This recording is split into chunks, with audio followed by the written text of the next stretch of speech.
So 5 years ago, I did an experiment where I pretended to retire off rental cash flow. And my experiment was to just check if I could reliably live off of cash flow without dipping into my savings. So in today's video, I'll share how that experiment went. And back in 2015, I'll give you a brief background of my real estate investing journey, also share the results of the experiment and where I took off 1 year and relied on the cash flow, what happened during that journey. And most importantly, by the end of this video, I'm going to reveal the 8 most valuable strategies for retiring early and solely on rental cash flow. Now, I've used these exact strategies to help me quit my engineering job, leave the government, pivot many times in my career, and take career breaks and sabbaticals. So if you have a goal of retiring early and on rental cash flow, you want to stick around and watch this video. Hey everyone, it's Tracy and welcome to Financial Nirvana Mama, where you learn how to invest your money like a pro because it's mission critical to your success. In this channel, I'll help you learn how to grow your passive income the smart way, investing stocks, real estate, and fast track your journey to your financial nirvana. And so that you can take career breaks, quit your job, build your nest egg, leave a 100+ year legacy, or do whatever you want because we all want a life of no regrets. If that sounds like you, be sure to hit that subscribe button and the bell notification button next to my name so that you're notified every time a new video comes up. Plus, it's free. So let's get back to the video. So I never planned to quit my secure government engineering job in 2015. It just happened. I always had this goal of early retirement. And during a 1-year sabbatical, where I took a year off and unpaid, I decided to accelerate that plan and turn it into reality. Finally, my real estate portfolio was generating enough cash flow that theoretically exceeded my basic living expenses. So many real estate gurus will aggressively market out there that if you retire early, all you have to do is, hey, just buy enough rental properties in so many years. And I thought, okay, well, let me do a Google search on that. And I found these interesting headlines, how to retire rich and early with real estate or retiring rich with rent-to-own properties. So I said, hey, well, let's try it out. So I decided to pretend to retire off for 1 year solely off cash flow because I was ready for it anyway. And my experiment was to see if I could reliably live off the rental cash flow without dipping into my savings and my contingency funds. Now, to help you understand me better, I'll just give you a bit of a background of how I started in real estate investing and why and when I decided to pretend to retire for 1 year. So I've been acquiring for one rental property per year since 2007. My real estate strategy is buy and hold, which essentially you buy a starter family home, being a single detached home or townhome or condo, and you hold it for a long time. Or my other strategy is that I like to buy these homes and there happen to be a bit of fixer-upper, so I'll fix it, reno it, do some light cosmetic changes, which you can watch a video up here on that, and then I hold it for the long term. Now, if I ever experience any underperformers, which you will in your real estate investing journey, then you can just sell off some of those rental properties. But for me, I love to hold it if it's a great performing property. And thing about my rental properties, they all have mortgages. And during that time when I decided to retire off, retire for 1 year, my real estate portfolio was generating enough cash flow, meaning the rental income minus all the expenses being the property taxes, the mortgage, the insurance, and a bit of wear and tear was covering enough to pay for my own mortgage and living expenses like utility bills. So I had enough reserve funds, being contingency funds too, for expensive repairs and maintenance. What happened during my 1 year off? So during the first 3 months were actually quite boring. Nothing happened in my real estate properties, which was great. No one bothered me, and there wasn't any big repair. So that's a big plus. A few paychecks from my rental cash flow went towards, paying my mortgage and savings, which was cha-ching, no problem. And then after 6 months, I received a few paychecks, and then other times I had to return the paychecks. So I experienced the worst string of vacancies in the entire time I've been doing this real estate investing thing. And see, during the 2015, the Canadian economy was affected by the global oil crash, similar to what we're facing in 2020. And the rental market just completely changed overnight. So two of my most highest cash flowing properties, which was giving me like around $2,000 in rental cash flow, it just disappeared overnight because they went vacant, and then I couldn't charge the same amount of rent in that type of environment because the places I invested in was relying on the oil and gas industry. So I had to drastically reduce rent to pay off, to attract the tenants, and I lost quite a bit of money during that time. So I guess it's a string of bad luck, or maybe it's normal when you have more rental properties, and the longer you hold it, you'll experience these type of events. During this time, I had to pay for a new roof. Also, I had to, fix furnaces. I had 2 tree crownings. I had paint jobs and normal wear and tear repairs, in addition to the string of vacancies. So, you know what? Is the string of bad luck, or it's just normal when you have a larger portfolio, you have larger expenses? Now, the plus side was that I never had to dip into my savings or my contingency funds. The minus was that all my rental cash flow disappeared for that year. It was all gone. So in the end, I was finding it incredibly hard to find a sustainable, significant amount of rental cash flow. This level of uncertainty can be super unbearable if you've never gone without a steady paycheck and you need the rental cash flow to pay for life expenses. And every month that had a level of certainty, I had that level of certainty whether I was going to get paid or not.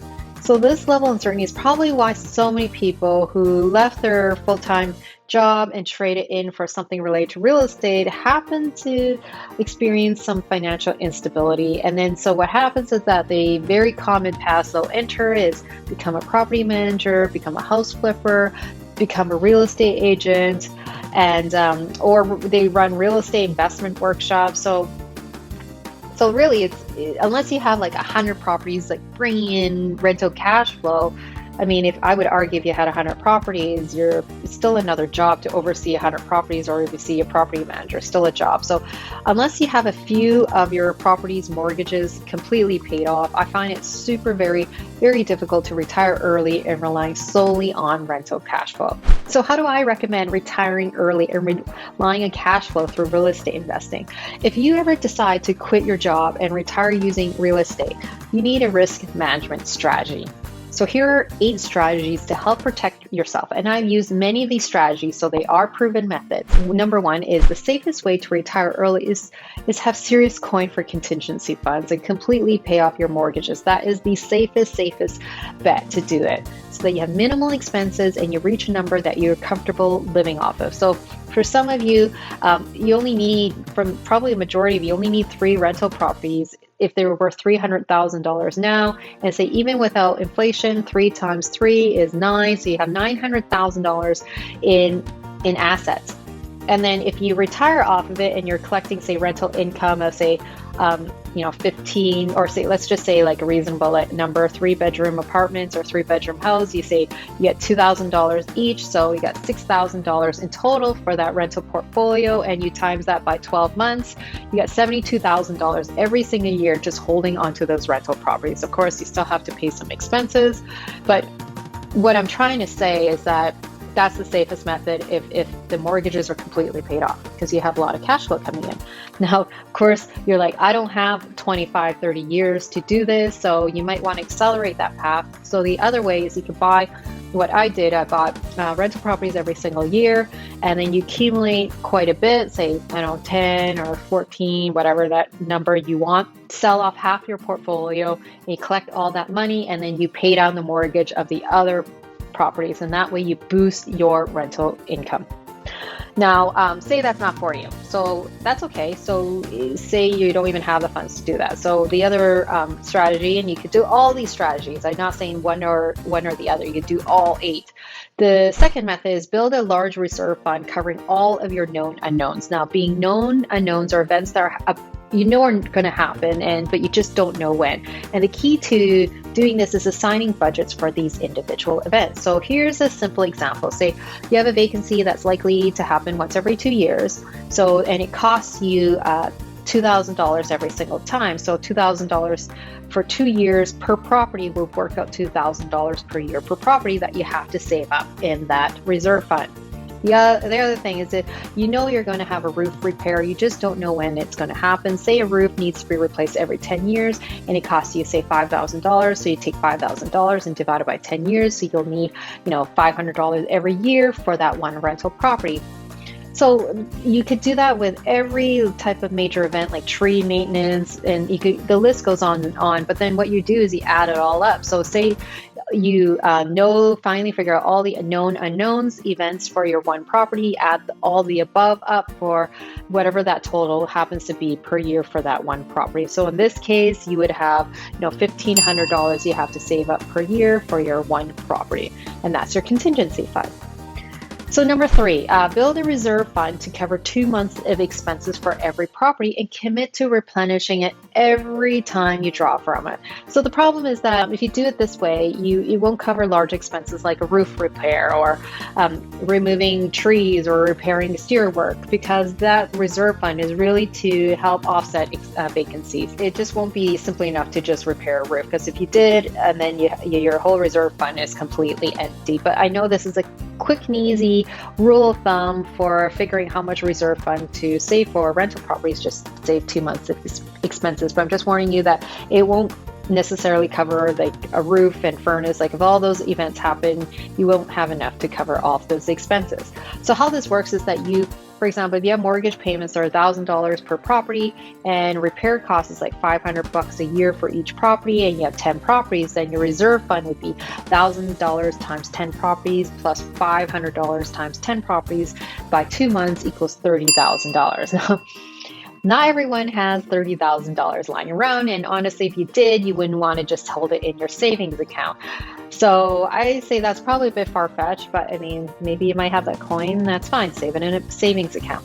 The other, number 4, I want to bring up number 4, is that you got to build supplemental plans for increasing your rental income. So find creative methods for boosting your income, like can you charge for laundry? Maybe you want to put a coin-operated laundromat into your property. Say that's not a good fit. Okay, so ignore that. Say you want to rent out your storage space, or you could charge for parking spots. You could also turn that basement that doesn't do anything in that property and convert it into another secondary dwelling unit. Or you can make your rental unit into a furnished rental. So you just got to be creative of thinking of ways to boost your rental income. The other way is like you can also refinance your mortgage. So for example, if your mortgage was supposed to be only had 10 years left, but you just really want to use the cash flow, you wish you had more cash flow, you take that mortgage and you refinance it into a 30-year mortgage, and that would completely boost the cash flow, the rental cash flow coming into your pocket. Now the downside is that obviously you're going to take longer to pay off the mortgage, but say this save was temporarily, or you don't care, and then go ahead with a 30-year mortgage. I actually done this method because it gives you more flexibility. You can always accelerate your payments, say if you didn't want that rental cash flow, and pay down the mortgage more aggressively. The other method, which I totally love, is having a secured line of credit for each property based on the equity you've built up. This is your lifeline to your property. This provides security and access to fast cash for unexpected large expenses, which are the unknowns and knowns, which you just don't know when it's going to happen. You don't know what it is. And so simply how you do this is you go to the bank, you ask for a secured line of credit against your home, or your property, which is your collateral. Then the bank will assess how much to give you. They might give you like $50,000. And all it does is that it just opens like a credit card against your property. And if you need to access it, you can right away. And that's just, for me, I love having that as a peace of mind, so that if I do get this big, massive event where a tree falls down and hits my roof, then I have some serious coin to fix that. Now, the other thing is to be proactive with your repairs and maintenance. It sounds counterintuitive to spend money upfront, but if you ignore it, it could turn super ugly. This is why I always maintain my trees. I avoid damaging roofs for safety reasons. For example, if the tree top starts rubbing against the roof, I'll just get that trimmed back, because roofs are expensive and it's easier to trim that tree. And that way it prevents, also helps me prevents larger expenses later on. So routine, and also always check your furnaces, like conduct tune-ups on your air conditioner to increase the longevity of the units. Number 7, hustle, hustle, hustle to reduce vacancies. If you personally manage your properties, you have to be super proactive with marketing them, getting on Kijiji or Craigslist or Facebook Marketplace or all the above. And if you have property managers, you need to be seriously proactive in overseeing your tenant turnovers to mitigate vacancies. Like I have out of province properties, and to this day, I still have to oversee it. I'm always, asking for a status update, just because, some property managers, I've experienced where they haven't even listed the unit once the tenant's notified that they're leaving, and they listed it like a month later. I don't know why, but some property managers do that. Brings me to number 8. So have good relationships with your tenants. Treat them with respect and be a good landlord. They are paying down your mortgage and living in your expensive assets, and you rely on the cash flow that they are providing you. The money keeps coming in as long as you own the property and have good relationships with your tenants. So, hey guys, thank you for watching this video. Let me know, what do you think? Did I miss anything? What's your tips and strategies for living off rental cash flow? And if, say, you're desiring to jump into this journey, hey, just send me your comments below. I always respond. So if you're new to this channel, make sure you hit the subscribe button and that bell notification so that you get the latest and greatest videos. And I thank you from the bottom of my heart to all the subscribers in this community who are watching this video. Thank you.